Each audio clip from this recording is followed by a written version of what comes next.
So we're in Australia, believe it or not. After last time you guys saw me was like in Germany, which is kind of crazy, but after we went back to the US for a little bit, and then we went to Japan and New Zealand, which was really fun. And so today we are currently at the Featherdale Wildlife Park, where they have all, it's sort of like a zoo, but it's not, because you can pet all of the animals, and there's just all of these really cute things, and you can buy these ice cream cones for the kangaroos, and then you can actually feed them and pet them and stuff, and they're super nice.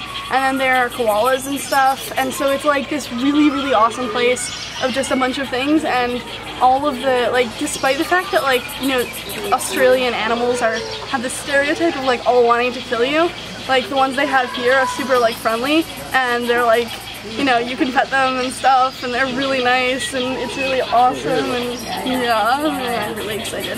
So these are the dingos, which are actually, they look like dogs, they look a lot like dogs, but they're actually closely related to wolves, because they don't bark, and they instead they howl, and they live in the wild, and they're pack animals. But they also have this really weird thing where they have they have wrists that can move.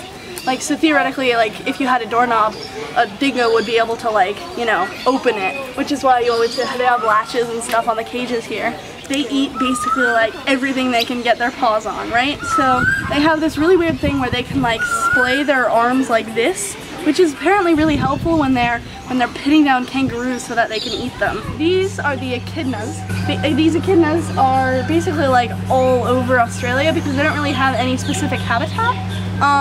And they're the actually only animals, along with platypuses, that lay eggs, and they're mammals.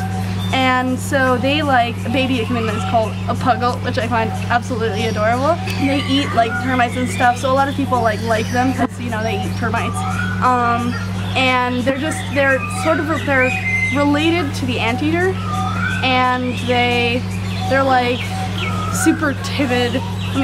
And really, adorable, and they can when they want to get into their defensive stance, it's this dome of spikes, but they're and the only animals that can eat them that can, get them when they're like that is the dingo, because they, I said, they have these weird these wrist things. So what they do is they dig underneath, and they pop them over. So these are little penguins. You've probably also heard them called fairy penguins and blue penguins. So fairy penguins, as you can see, those gorgeous little flippers, they look a little bit like fairies, and also that colouring on their back is actually blue. It looks quite black, but it's actually blue. When you see light blue, you'll see that coming through, and that's why they're also sometimes called blue penguins. These guys, you'll see these pilchards, it's their favourite. You'll see that Emma hand feeds them. That's not something we do a lot in the park. Often in captive environments, you try and feed them in a very naturalistic way. That's why you'll see bits of fruit on sticks and things like that. So it's the vibe that finish straight from the get-go with these guys. That's not good at all. But if you can imagine, guys, when these guys give birth, once they're developing, they start to get through on the backs of the mothers. Basically, they all come on the mum's back when she ventures out into the wild. You better like his koala. If I like it, Instagram.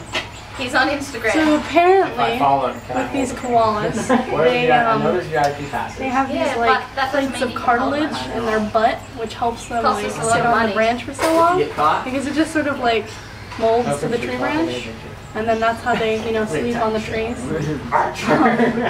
We help him. And because the eucalyptus leaves are literally the worst thing to eat. They're low in nutrition. They're poisonous, so you have to have a special weird digestive system to eat them. And it takes a super amount of energy in order to digest them.